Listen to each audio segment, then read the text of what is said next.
We are back at it again with another banger. What is it that you know about semen retention? I mean, I came across semen retention so many years ago, but the first time I think I really understood it was reading Napoleon Hill's Think and Grow Rich. He talked about sex transmutation, and then I realized also that many of the greats practiced semen retention, even though they had wives. So there was a time frame where they did not have sex with their wife, or if they did have sex with their wife, let's just be real, there's other practices, like we said earlier, Tantric sex, where they basically held their semen in. And the reason that they did that was for the creation of getting to the state of genius. And it's understanding that all of that is energy. Yeah. So that energy, being able to transmute and go up to the spine and up to the pineal gland, yes. Right? And the pineal gland, we think the pineal gland is hair, but it's actually hair, the crown, right? Really? Yeah, so the crown chakra, we're saying that's the highest state of connection to source. So basically holding the semen, which is obviously energy that's going to travel up, and you want that to travel up all the way to that chakra, that, crown chakra. So that way you are going to be able to be at your highest level of creativity. As Henry Ford created and got his ideas from doing the same thing, semen retention, when he created the damn Ford and the light bulb or whatever. Like, not Ford created the light bulb. I'm saying all the people the greats who were creators. Guys this that made is what they did. Napoleon Hill, they all practiced this.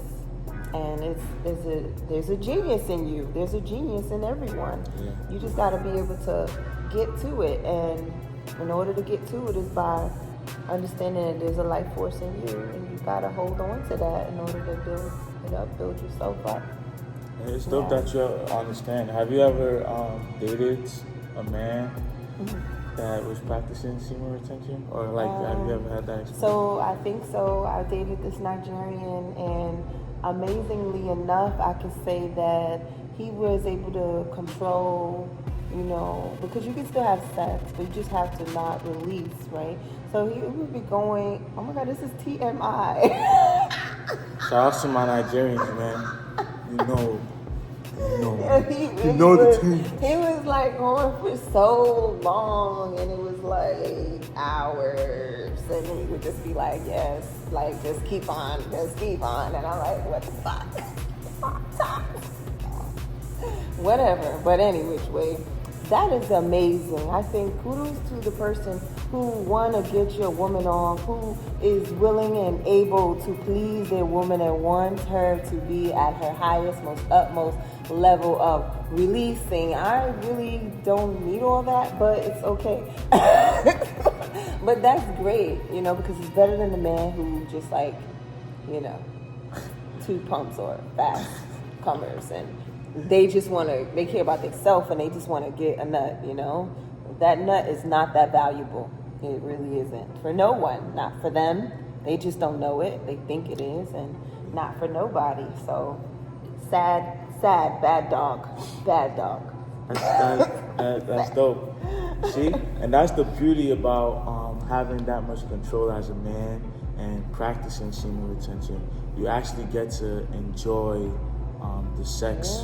Yeah, that's what it's meant for. The connection, and also you can even tap into a level of sexercising, because that's what it is now. Because now when you're going for hours, you're burning calories. And if you put yourself in certain positions, especially sexercising on another level, maybe you're on the pull-up bar and you guys are having sex on the pull-up bar, or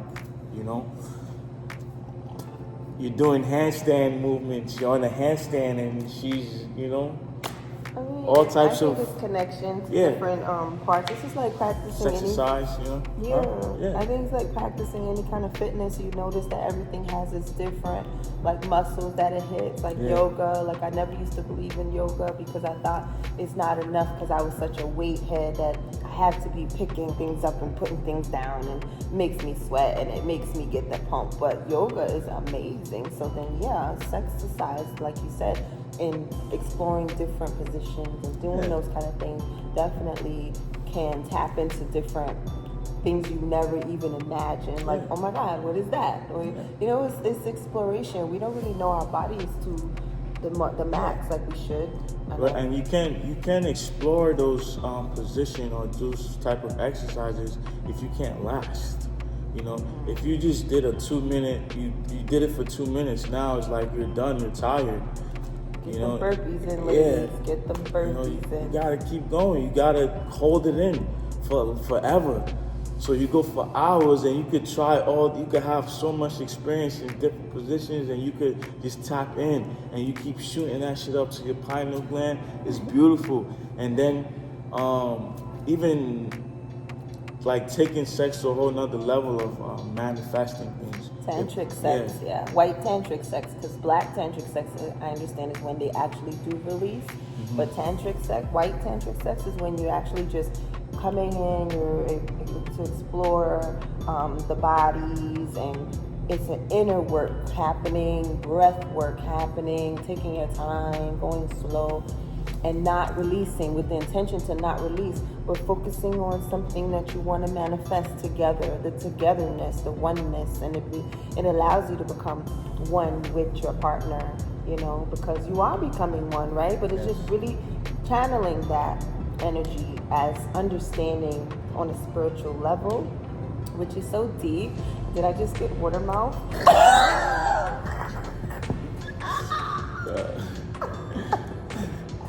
I'm sorry. That's cool. She's hilarious, guys. She's hilarious. Oh, God. All right, let's hear it. Yeah, how many of y'all practice tantric sex? Have you ever tried to practice tantric So that's sex? like manifesting things, right? Honestly, I haven't tried that yet. I tried like once because I know the power of when you're connected with a person, especially having sex, that you actually can start to read the person's mind. If you just, you know, I have a thing where I like to center myself. I come to my center space. You saw me do it earlier. Whenever I need to think about something, remember something, I close my eyes and I go to my center. It's just it's an intention, right? And it's a calming, but you know how to like just calm yourself and go to that space. And then subconscious knows everything, so it'll bring it to the forefront. So the same thing like with the sexing a partner, you are one, you are exchanging DNA, you are exchanging all of your, you know, DNA. So anyway, this person that I was with, my ex, I was like, you know, you can actually do this, like read my mind. I'm gonna think of a color and I want you to tell me what it is. And he did that.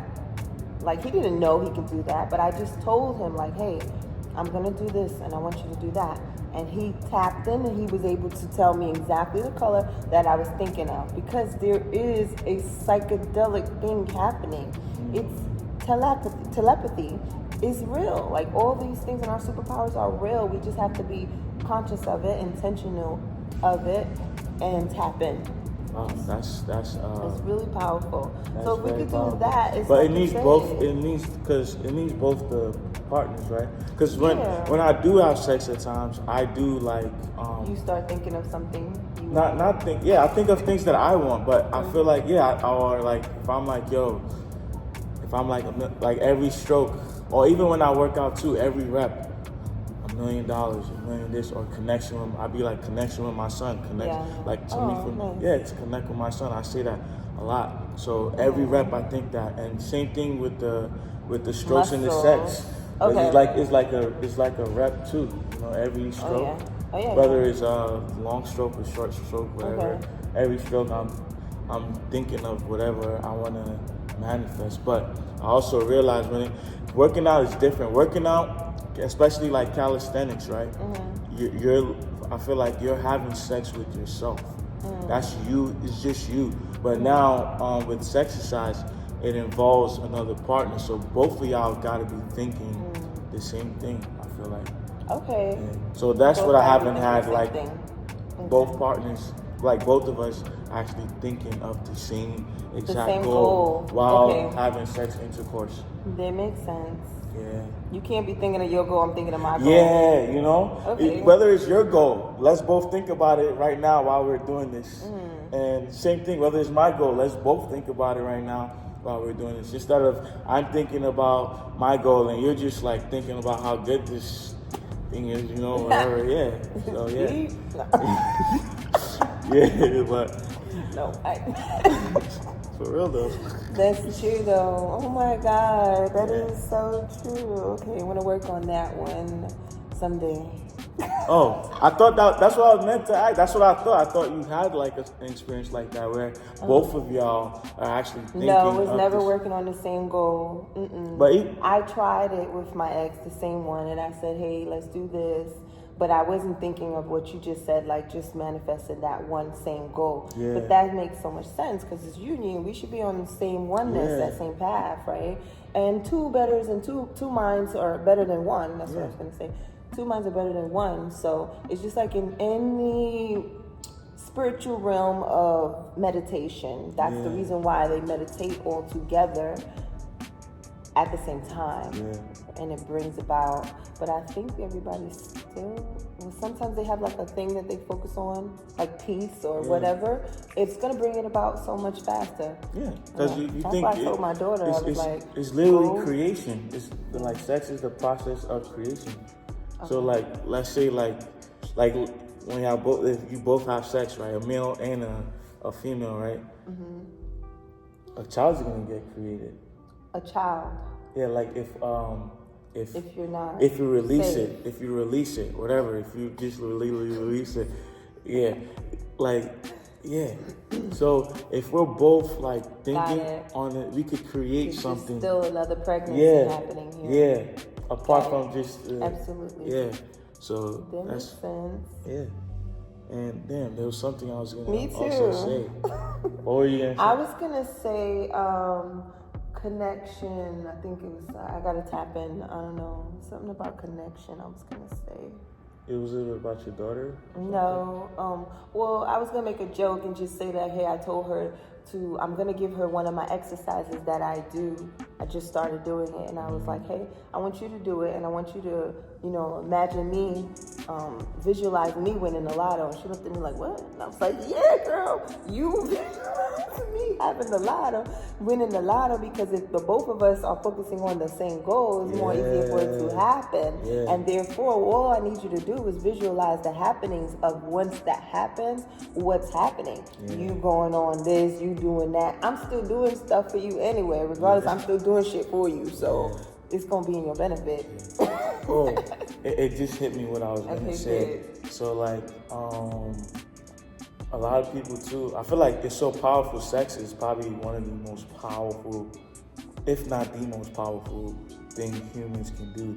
Because people always question, like, yo, is God a man or is God a woman? I feel like God has both. I feel like God is, like literally, God is when it happens. It's both. Literally, when it's always masculine and feminine. Yeah, so like when Yoni, and it's... Yeah. So when they decide to come together that specific moment, that's God right there. You know? And I feel like that's why men and women are like naturally attracted to each other. We're attracted to each other because it's like we're trying to get to that God, something. that God level. When it's love and it's the connections is really there, then we're trying to connect to get to that God level.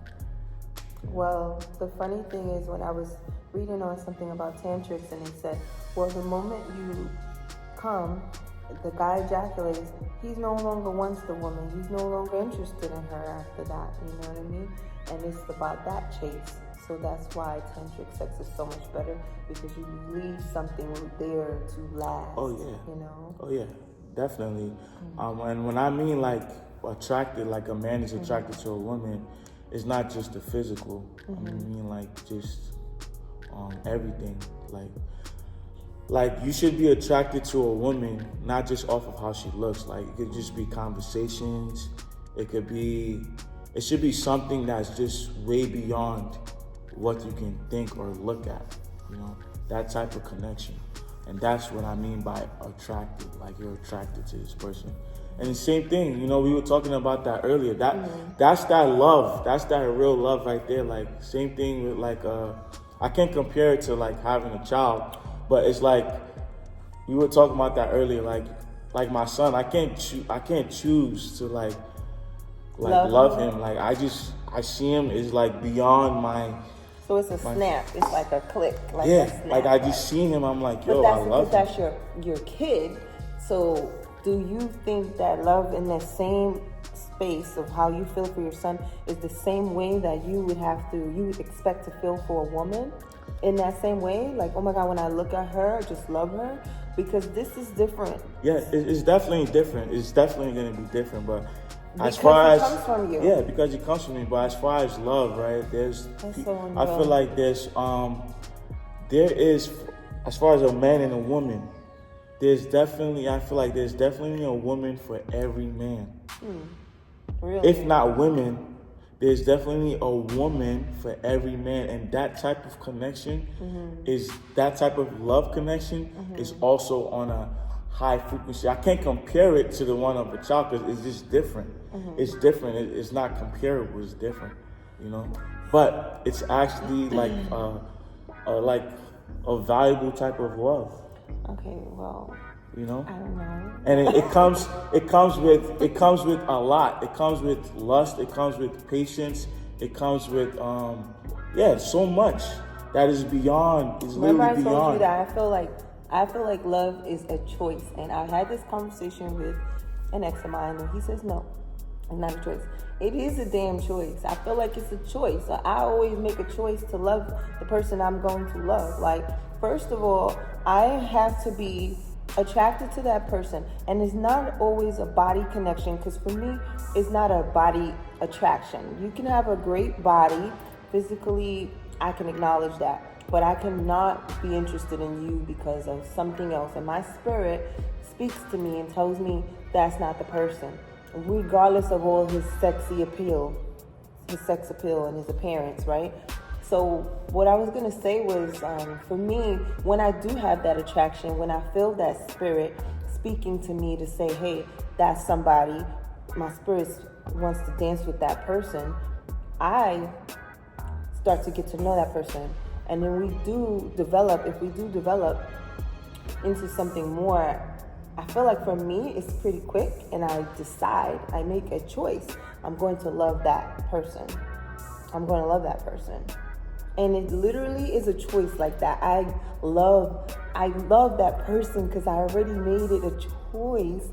Doesn't matter. So it is everything you said. I have patience for that person.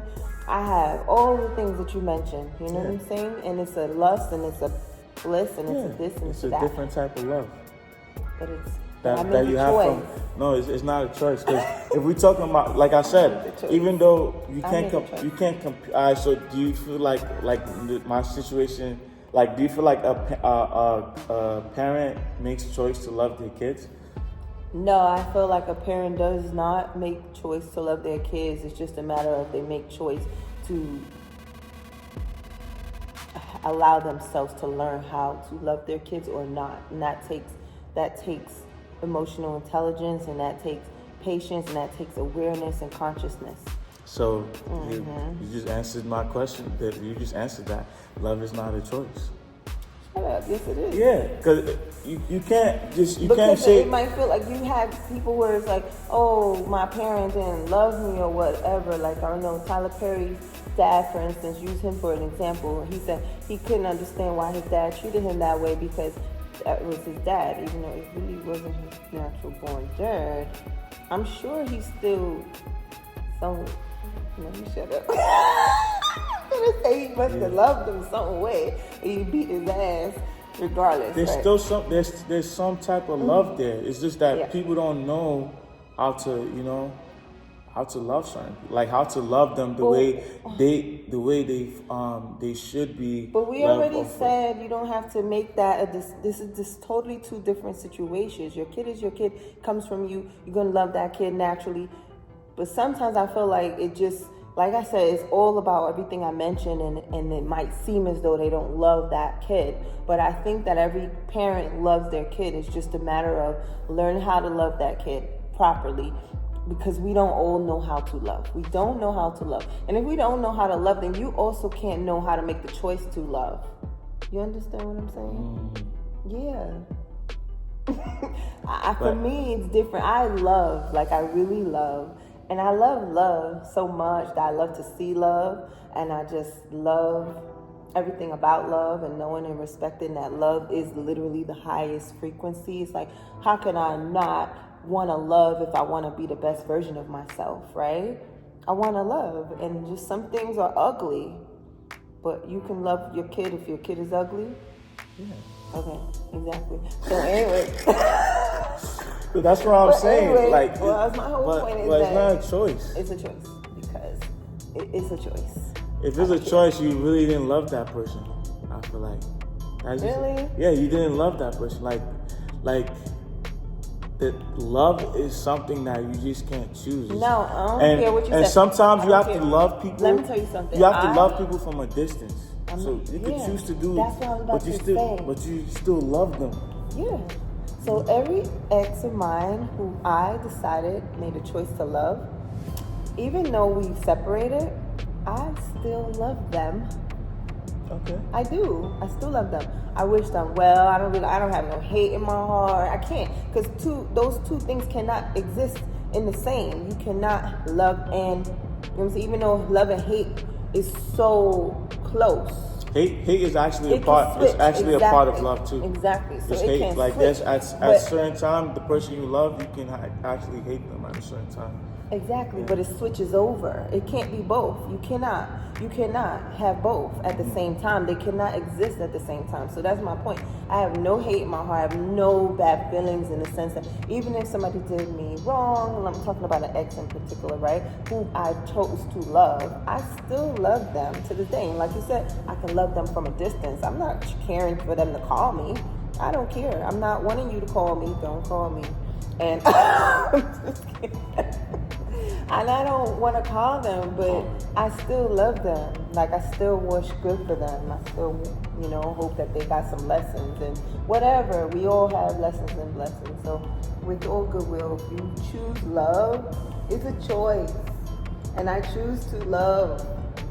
I still love the ones I chose to love. The ones that you love from a distance right now, you're choosing to love them from a distance? I just already chose to love them, so it's love. It's all love. So you're saying in the very beginning of every relationship, you're making a choice to love. So if you can make the choice to love, right, since it's a choice. Can I make the choice to unlove? To unlove, to not love them. No. So it can't be a choice. Love is a love. You made the choice already. What? Well, you made the choice already. I can't extinguish the love. I just love you from afar. I respect myself enough. So you can't choose to not love that person anymore. No, because I already chose to. No, because you're still trying to cross the lines over as though it's something that's unreal. And this guy said it in his song. He said, "Love is not real." I forgot his name. The guy, I think it was Juice WRLD that died. Yeah. He had this song, and he said, "Love is not real." And his songs are real powerful. It's kind of like XXXTentacion, sad. Anyhow, I was like, why he said that? Love is not real. Some people do feel like that. Love is not real. And I heard Nigerians, actually, now that you're Nigerian, not now that I'm talking to a Nigerian, like the Nigerians don't believe in love. I heard that. Yeah, I heard this, that Nigerians don't really believe in love. What Nigerians respect is status. They love marriage. They love the idea of family. But they don't love, they don't believe in love. So you can be, a lot of Nigerians, this is why they're able to have multiple relationships. Why? They have a wife at home or multiple wives. And it's just a matter of the status and what everybody's role is in that relationship. and that is just it, and it's for the procreation. So we have kids, you have my child. I love you in terms of respectfulness in the relationship, and me being respectful to you in the relationship as a husband, you as a wife. But as far as love, that's like not real. It's like unreal. It's like, what is that thing? What is that thing? You know, now I can go get a next wife. I can go have a next side relationship. You know what I'm saying? I think that they're psyching themselves out. What do you say? Because I heard this, and I think they're psyching themselves out. I think you could that so certain level. I could agree with you on that as far as knowing men in Nigeria that have multiple wives. That's kind of how they move. Like they do kind of move like that. How do you go on without love? How? But I feel like I feel like they might say they don't believe it in it, but they do. They are loving. And when it they comes, are loving, they're scared because they've already programmed themselves to think love is not real, and I don't. To say I don't believe in love is a programming. Yeah. For me, if you married a woman, whether it's multiple women, and then you have a child with them, you guys are raising the child together. That's love right there. There's no way in hell you could that's love right there. Why would you say that? We were just talking about that in the levels of, creation when you're procreating with someone in respect to the dynamic of that relationship and the lack of love that exists, because so many people have kids. A man will have a kid with a woman and he doesn't even love her. How you know he doesn't love her? He doesn't respect that woman in the sense that he should. You have a kid with a woman, the same way you love that child, you should be loving that woman. And if you don't love the woman that you created a child with, that is why it creates dissonance in the creations of the child. So you don't have, it exudes every time when you have a child that's unfit, when you have a child with disorder, when you have all that stuff, is because it's the lack of love. So it's clear that people are creating kids out of things that's less than love. And it could be any levels of less than love, Yeah. So kids are born depressed because they don't love the mom. You have healthy examples of those kids that you see, those beautiful families, and this is, I'm telling you, like, I've seen it. Like, I will take my friend as an example, Deval, right? I know Deval from the gym, right? They have a beautiful family, and you see those kids, they look so pristine, strong, and it's like a total embodiment of the love that's possessed between a couple. So that's what you get when you get strong, fit, whole-rounded beings that come together in love and procreate. But when you get anything less than that, you're gonna have unfit kids. You're gonna have nerdy kids. I'm sorry to be the bearer of bad news. This is what it is. You're gonna create. You have an option when you come into connection with someone. You're gonna either create someone that's better versions of you or worse versions of you. And I'm sorry, I think we just don't want to see it. Yeah. We want to put our kids on the pedestal, but we don't want to knock them down. So no matter if your kid look like a nerd, they are nerds. Yeah. They don't just look like nerds, they're nerds. Okay? And if they're unfit or whatever, it's like, oh, that's the way they are. They just, no, it's your fault. It's your fault. The DNA, the genetics. What a powerful conversation, guys. Powerful message right there. What is your Instagram so they can follow you? Miss Self-Development, Valerie. I'm not going to say that long name. Miss Self-Development is the quickest way. Yeah. Check her out on Instagram, YouTube, TikTok. The link will be in the description. Make sure you guys subscribe. And guys, if you guys need a structural workout program that you can follow on a daily basis, y'all should check out the Patreon. Hit the link in the description. And also, you guys want to support the channel, make sure you get yourself some calisthenics department gear. Even these jeans will be there soon. Calisthenics department.